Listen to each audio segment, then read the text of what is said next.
Good afternoon. My name is Carrie Jones. I'm one of the pastors here at Connection Community Church. Today's a really hard day. It's a reminder of how fragile life is. In my years as a critical care nurse and then a hospice nurse and pastor on top of that, I've seen this reality of how fragile life is over and over, and I've experienced it as well. We have this idea that, we can live forever, and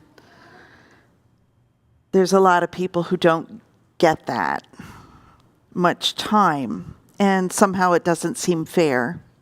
And Keith certainly is one of those. He left this earth way too soon. Tracy, he was your life partner. I'm sorry, Stacy, he was your life partner. We did meet and we've talked lots. He was your dad. He was a brother. He was a co-worker. He was a friend. He was caring and loving and strong. And as hard as it is, and as much as he probably wouldn't want this at all, we are here to celebrate his life. And we are here to celebrate the one God who gave him to us. So let's begin with prayer. Almighty God, we do thank you. We thank you for Keith. We thank you for his legacy, for the way that you created him and gave him opportunity to touch life after life after life. And we ask now for your comfort and your peace. I pray this in your holy name. Amen. As we remember Keith, I hope that you'll find some comfort in 3 scriptures that I've chosen today that can minister to our hurting hearts. The first is Psalm 34, verse 18. The Lord is close to the brokenhearted. He rescues those whose spirits are crushed. In Psalm 91, verses 1 and 2, those who live in the shelter of the Most High will find rest in the shadow of the Almighty. This I declare about the Lord. He alone is my refuge, my place of safety. He is my God, and I trust him. And in Matthew 11, verses 28 through 30, Jesus said, "Come to me, all you who are weary and burdened, and I will give you rest. Take my yoke upon you, and you will learn from me, for I am gentle and humble in heart, and you will find rest for your souls. For my yoke is easy, and my burden light." Keith Biddle. He was born on December 18th, 1963, to George and Rose. The Biddle family included brother George, sisters Kay and Beth. They lived on Summit Bridge Road. How ironic it is that his service is right here. He lived in an old brick farmhouse not far from here. A graduate of Middletown High School, class of 1981, and there he played football and baseball and hockey. Keith went right into the Army after high school, and he served for 6 years. After his discharge, he went to work in the construction business. And so I just met the Biddle family last week, and Stacy has written about her husband, and she's picking up the story from here. I'm going to read her words. I don't know where to begin, so I will start from the beginning. As you may know or heard, I met Keith in a college class at Del Tech for drafting. We both were going part-time in the evening. He was sent there from Delmarva, and I was there to further my education in industrial engineering. Keith didn't show up until the third week of class. I always sat in the same seat, but that first day he came in with his coworker and friend, Donnie Schneiders, and they happened to sit in the seat I had been sitting in for 2 weeks. He realized it and tried to give me my seat back, but he was a big guy, and his friend was even bigger, and I just said, "You're fine to keep the seat." Him and Donnie were big cut-ups and didn't seem to take the class as seriously as I did. I worked very hard, and when the teacher would give me a hard time, Keith would always step up and ask him to give me a break, which he did. Because, as I said, Keith had a presence about him, and it seemed everyone noticed it. I would go to class right from work and eat a Snickers bar before class. I guess he saw that, and every day I'd come to class after he started coming, he would leave a Snicker bar on my desk. He would never admit it was him till later, and I thought it was his friend. On my final day of class, he walked me out to my car and gave me his number, and the girl that I was, I politely declined and gave him my number and said, "You can call me if you want to get together." We ended up going on dates and quickly realized how much we got along and cared for each other, more than dates, but as friends.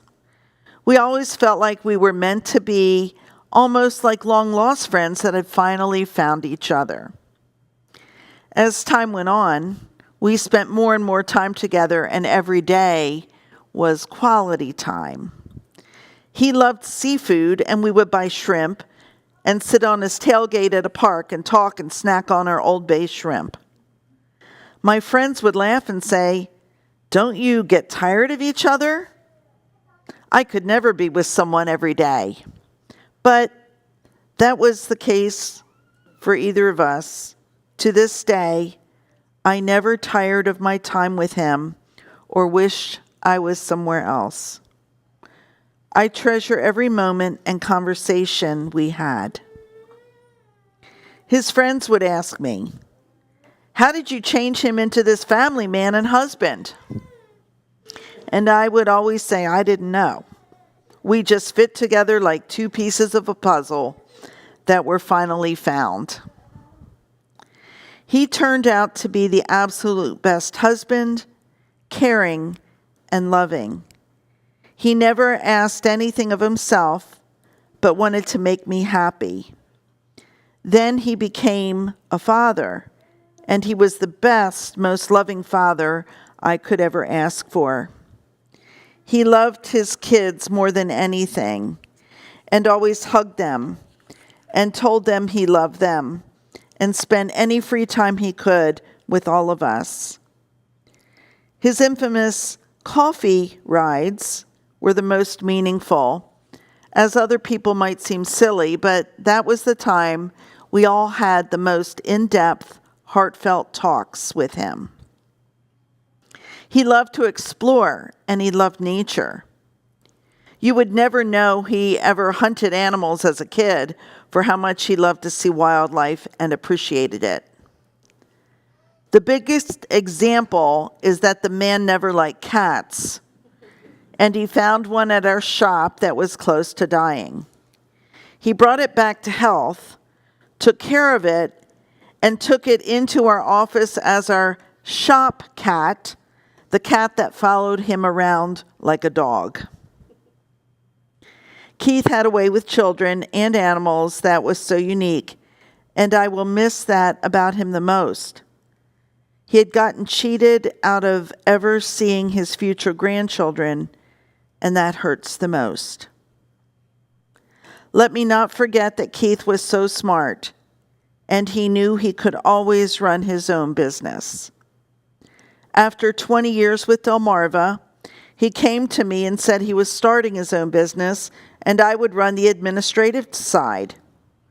I was in shock, to say the least, as I had been a stay-at-home mom for 14 years and had no idea what I was doing.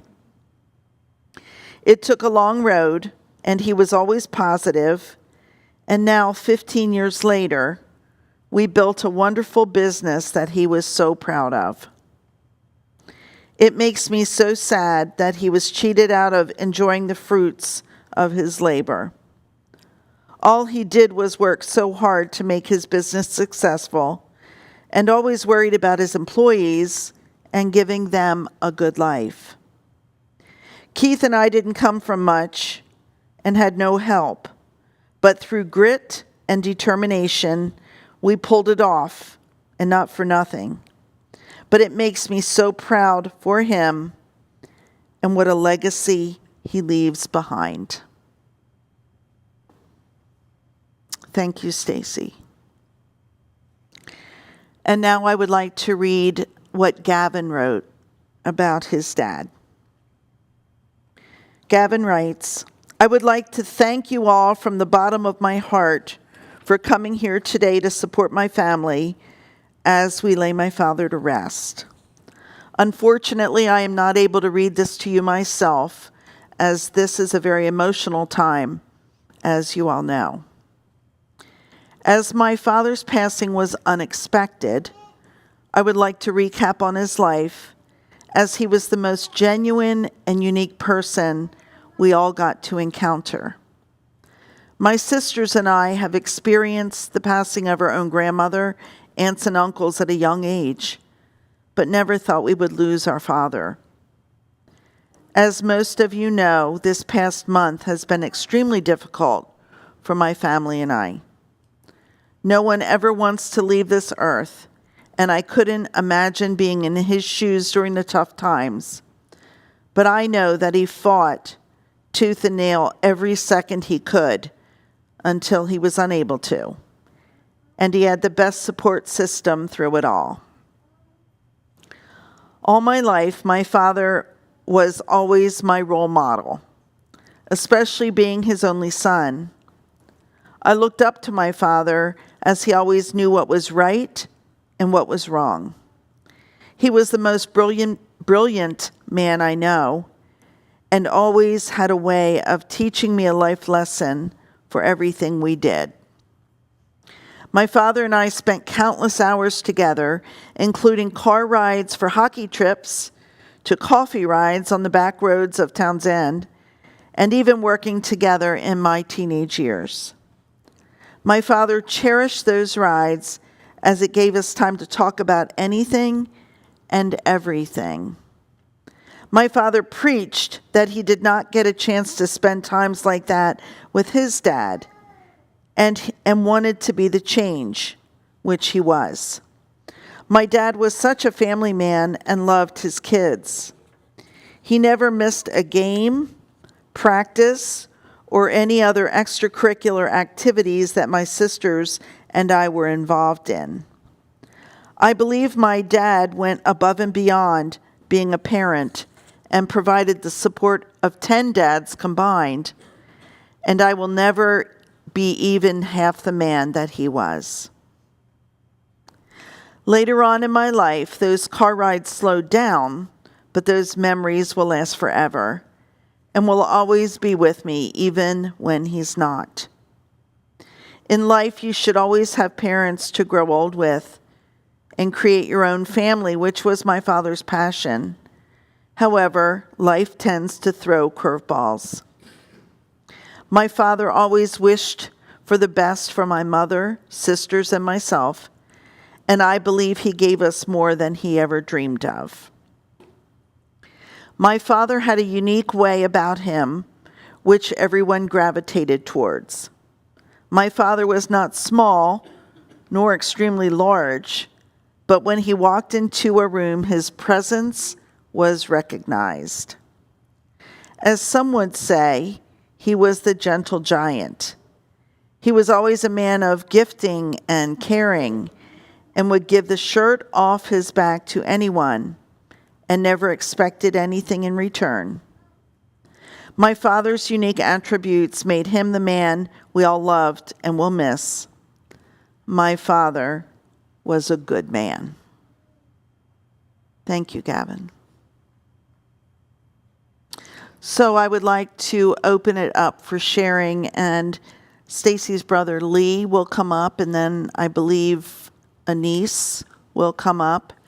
And then if any of you would like to share a memory or something about Keith, and I do ask for you to come up here instead of just standing where you are, because we're live streaming it, and there are people who are with us virtually who wouldn't be able to hear what you say if it was from where you are sitting. So first, Lee.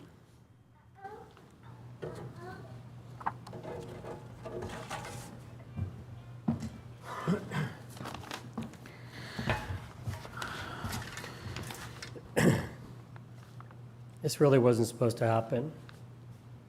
We're not supposed to be here. Keith is my brother-in-law, which is to say that I've known Keith for the past 30-odd years while married to my sister, Stacy. The family resemblance is pretty strong. But that's where, for me, my love and respect really for Keith comes from, who I saw him as a husband and a father. I had trouble falling asleep on the night of the 12th, and I think that was really because I really didn't want to wake up in a world where Keith wasn't with us and he wasn't here. It wasn't the reality that I wanted for me, for my family, for our extended families, for the Biddles, the Weiscotts, his friends, colleagues, for people who knew him and loved him, but especially for my sister and their kids, Shayna, Gavin and Brooke, and Sage. Not the reality I wanted for him or for them. But here we are. And I have to say, on some level, the obituary was a bit lacking, so I'm going to fill in a couple of the holes, some of the blanks. It didn't really talk about what an amazing husband, son, brother, cousin, by blood or law he was, a friend, colleague, a boss, a leader, a confidant, someone with an ear to listen to, a shoulder to cry on, a real model. That's the Keith that I know, or that I knew.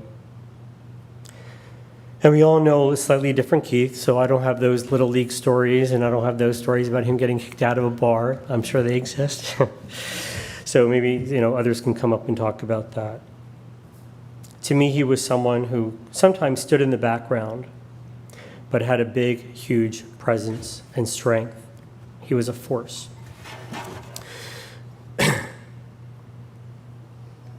I've often said to you, Stacy, you and Keith are such good parents from what I can see. It's really tremendous.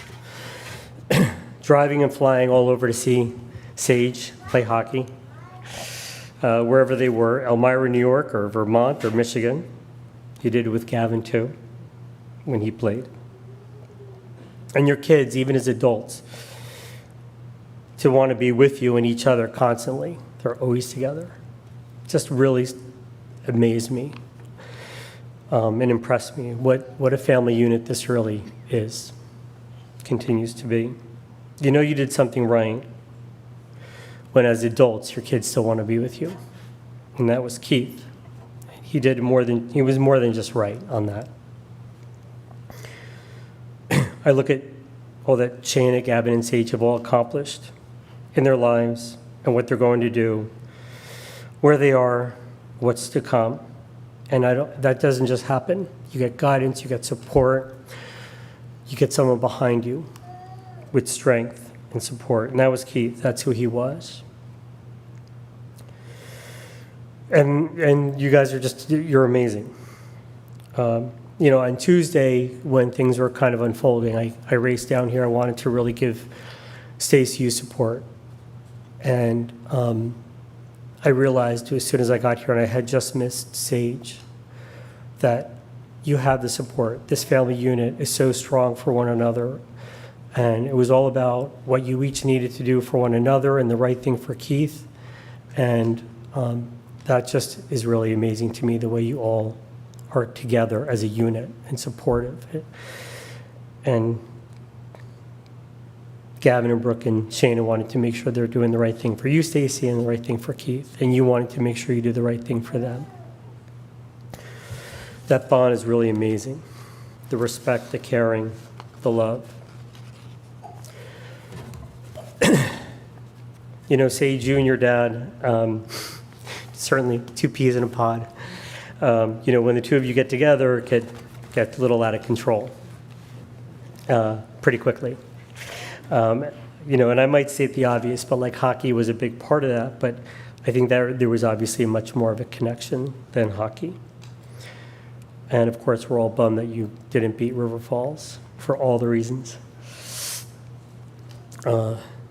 Keith really brought hockey to our side of the family anyway. You know, there's a couple other little hockey players in our family now, which is really, really great.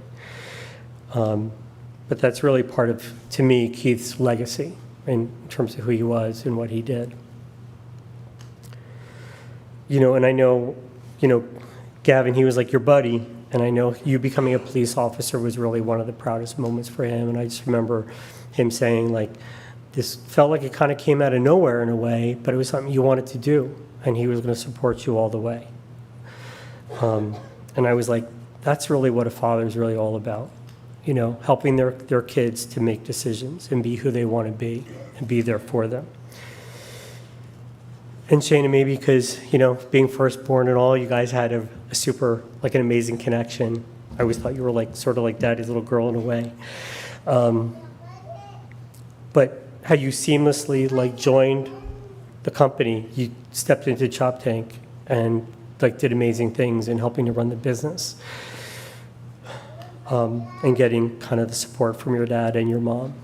But I just think about, you know, you being like sort of like the all-around get things done kind of person, while you're also starting your own kind of little venture.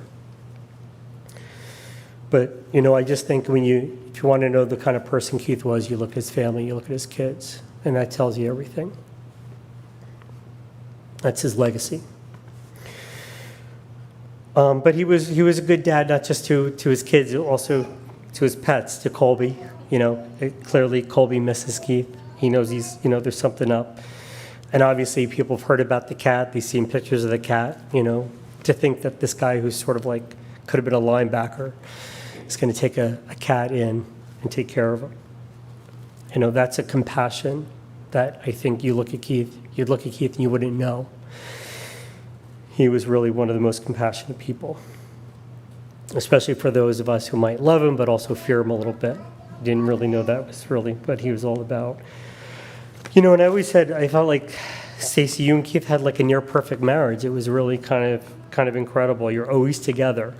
You know, I met Keith, you know, not long before you guys got married, but you guys were always sort of a unit, you know, and even when you'd like come to, you know, mom and dad's house, it's like Keith was always like on his way. He was going to be there. You guys were really happy, and that just really stuck with me. It just seemed like it just made sense. And starting this business, you know, frankly, it's a strikingly tremendous operation you have. And, you know, you said it in your words how you didn't know anything about running a business, and you did it. And he did the field work, and you were, you know, did the administrative work, and you made it, you just made it happen. And, you know, the fact that you kind of work together constantly and live together. You know, a lot of people would sort of like complain, oh, I spend too much time with my husband or wife. Never anything like that with you guys. It was really amazing. And how he kind of convinced you to really, you know, take the risk, you know, and on a wish and a prayer, make this happen. And that was who he was, as a real force. But, you know, the business has been successful, not just for the two of you, but also for countless other lives. And I know a lot of people here, you know, are from Chop Tank and, you know, people you worked with. And, you know, he was, to me, I think he was a real model for what a boss could be and should be. And he was someone who wanted to build others up, to make them good, to make the business good, the business that was the team, to be better and stronger.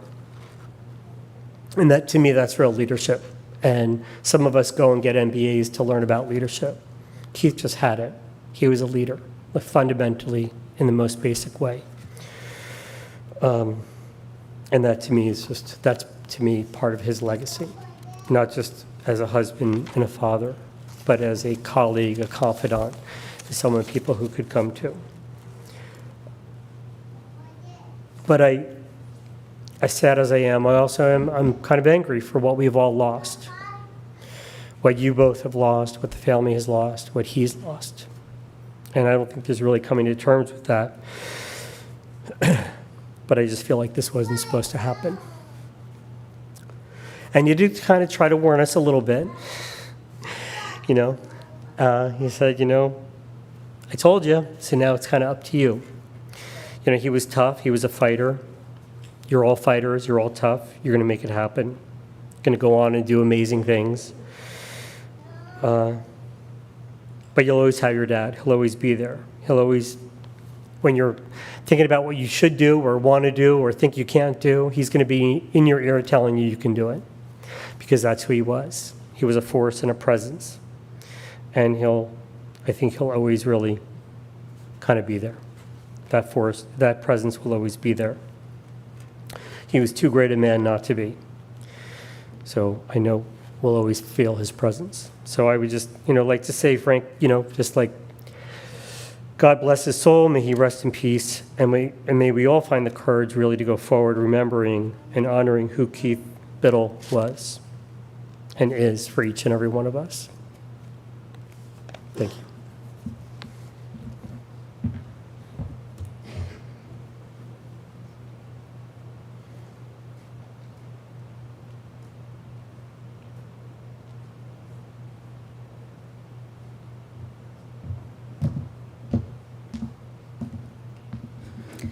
Hi. For those of you who don't know me, my name is Michaela. I'm Keith and Stacy's niece from Stacy's sister Cindy, who some of you may know passed away 14 years ago. So I'm grateful that my experience has made me well equipped with the tools to help get my cousins and my aunt get through what they're going through now. They were there for me all those years ago, and now it's my turn to be there for them. So I wanted to start by extending my condolences to everyone in this room today who share the same hurt from this incredible loss. My Uncle Keith had a positive impact on so many of those who knew him, and that's because of who he was, a good man. And I say good not to downplay in any sense of the word how great of a father he was, how amazing of a husband he was, incredible uncle, brother, son, and friend we all knew him to be. But because at the heart and core of him, my uncle was a good man. He was fiercely loyal, respected everyone he came across in life, and loved his family. His relationship with my aunt and the closeness he had to all his children was truly something to be admired. I know we all have our own perspectives and experiences with the big guy, as I know his kids, and I'm sure many others love to call him, but that was in fact the common denominator. He was the big guy. The big, lovable, goofy, strong guy we all loved. I'll tell you how I remember him. To me, he was my Uncle Keith. Uncle Keith, who had bushy blonde hair, but a brown mustache. That I later learned on by way of old pictures came all the way down to his jawline, like a real cowboy. He was Uncle Keith, who gave me my first sip of beer, with permission from my mother. And I don't know if it was a Yingling or Heineken, but it was in a green bottle, and it was awful. Uncle Keith, who I attempted to best in a wrestling match when I would stay at their house in the summer. Looking back, I don't know why I thought I had a chance. I couldn't even beat my aunt. I barely survived Gavin and the family dog at the time. And Uncle Keith was just laughing and throwing me across the room with nothing but a swing of his arm. Uncle Keith, who would give people a very stern talking to if he didn't like the way you spoke to someone he cared about. And I've heard the stories. Uncle Keith, who loved to annoy his kids, and they loved to do it back. With Gavin, he would just manhandle him whenever he walked into the room. And with the girls, if it got too quiet, he would just whine like a kid and push him and, Shayna. And I can just still hear him laughing. He had a great laugh. My uncle, who was so excited to teach his great niece and nephew the same hockey skills he taught his own kids. I think he tried to teach Shayna. I don't think it went very well. My uncle, who was a Green Beret, which is one of the first things I tell people about him. I love telling people that. It helped explain who he was. Strong and tough, smart and respectful, a man of strong principles, values, and virtue. Uncle Keith, who at every family gathering would patiently wait behind the person I was greeting, and then as soon as my attention was free and on him, I got that warm, enthusiastic greeting I'm sure we all did. Hey, how's it going, bud? Hey, good to see you, buddy.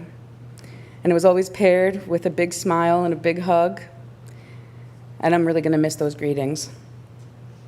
I used to have one of those little girl crushes on him and say that I wanted a Southern gentleman like my Uncle Keith. And I know some of you are saying Southern, but I'm from New Jersey, so it was Southern to me. It's really too bad I didn't get to sing his praises while he was around to hear it, but I know he's with us. He always will be. It comforts me to know that my mother found him on the other side and took him by the hand and guided him to peace and helped him find his way. And now he's with her and so many other lost loved ones. But he will never leave those of us who are still here, because no matter how we all knew him or remembered him, he will never be forgotten. Thank you.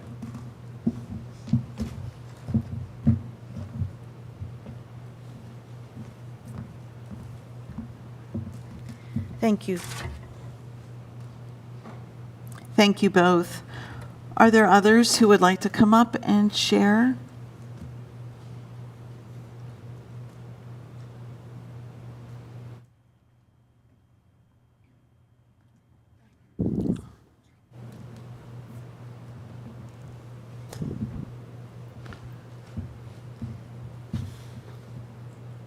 Keith Lewis Biddle. Sorry, I can't hear you. Keith Lewis Biddle. Lewis was the last name of our grandmother. My baby brother. When Mom brought him home from the hospital, I thought I was getting a monkey. And in many ways I did. He was strong.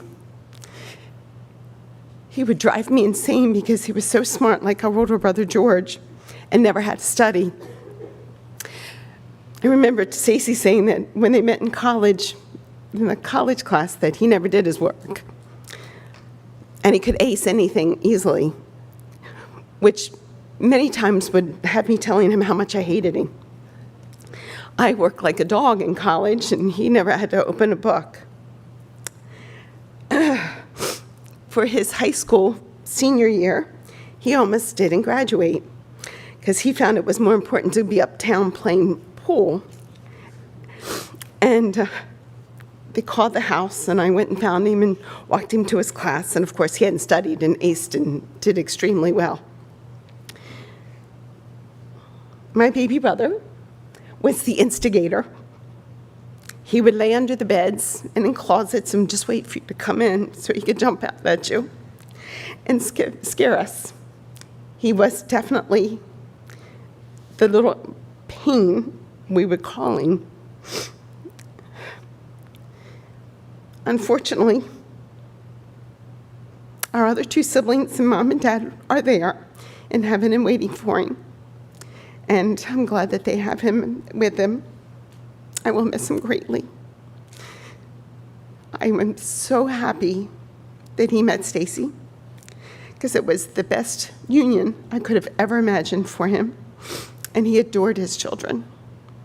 He loves every single one of you. He's so proud of you, and I just want you to know that. I love you all. I'll miss the crazy boy.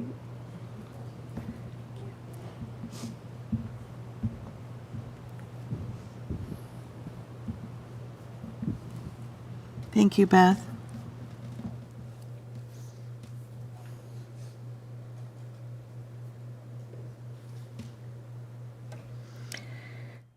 So when I've experienced my own loss,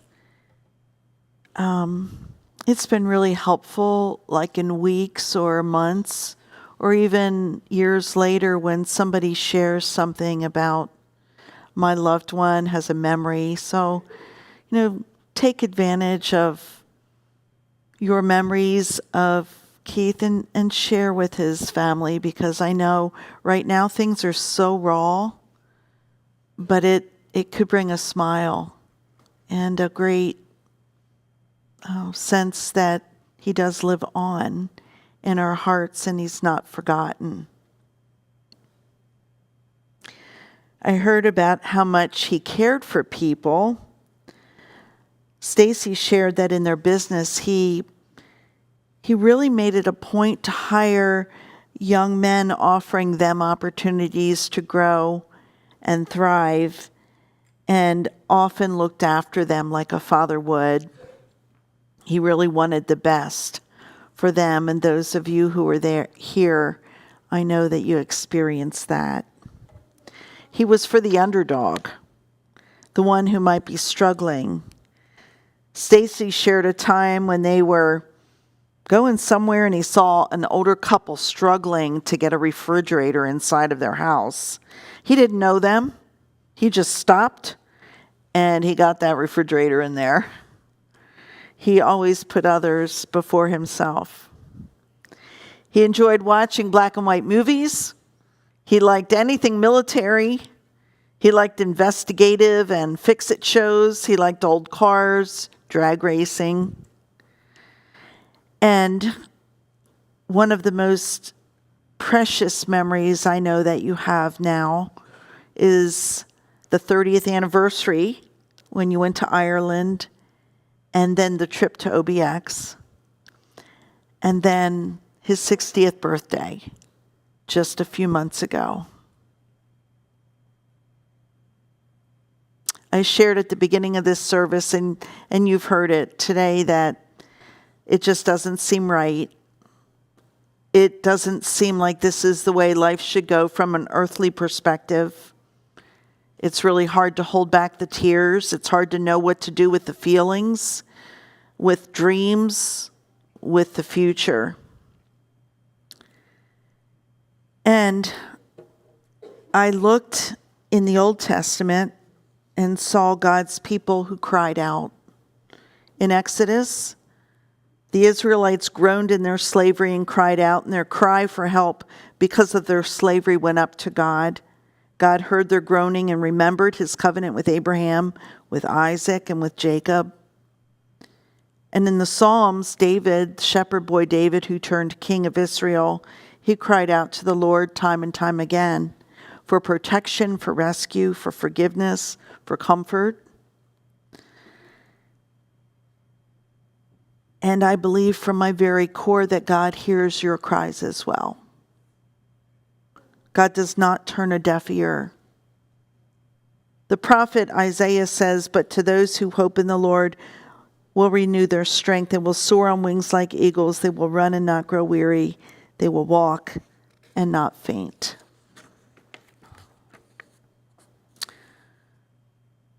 Jesus gives us words of comfort as well. In one of his sermons on a mountaintop, he said, "Blessed are those who mourn, for they shall be comforted."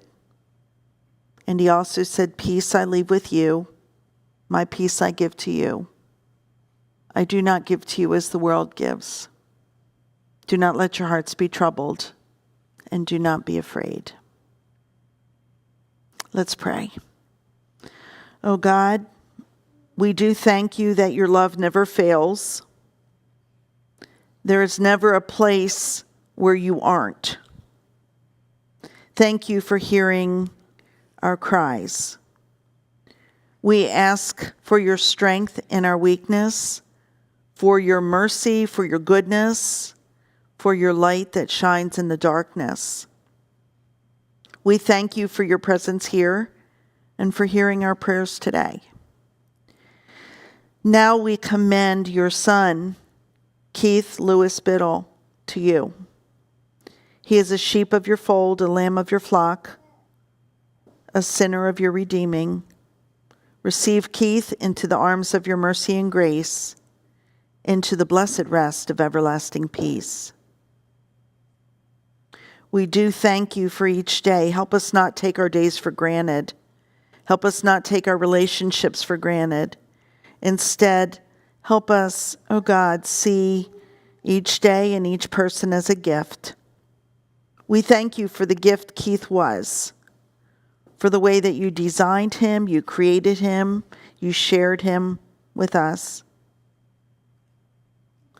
We do pray all this in your name, and we remember the prayer that you taught us to pray as we share the Lord's Prayer together. Our Father, who art in heaven, hallowed be thy name. Thy kingdom come, thy will be done, on earth as it is in heaven. Give us this day our daily bread, and forgive us our trespasses, as we forgive those who trespass against us. And lead us not into temptation, but deliver us from evil. For thine is the kingdom, and the power, and the glory forever. Amen. From the book of Numbers, I'd like to share a closing benediction, a blessing. May the Lord bless you and keep you. May the Lord make his face to shine upon you and be gracious unto you. May the Lord turn his face toward you and give you peace. Amen.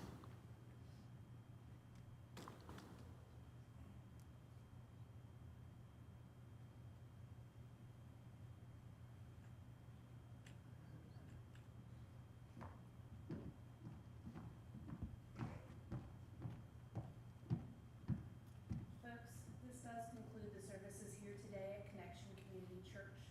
On behalf of the family, I'd like to thank Pastor Carrie for her words of comfort and prayer, and thank all of you for being here supporting the family during this very difficult time. Keith will be laid to rest in Townsend Cemetery. For those serving as pallbearers, if you could please wait in the vestibule for further instruction, that would be great. At this time,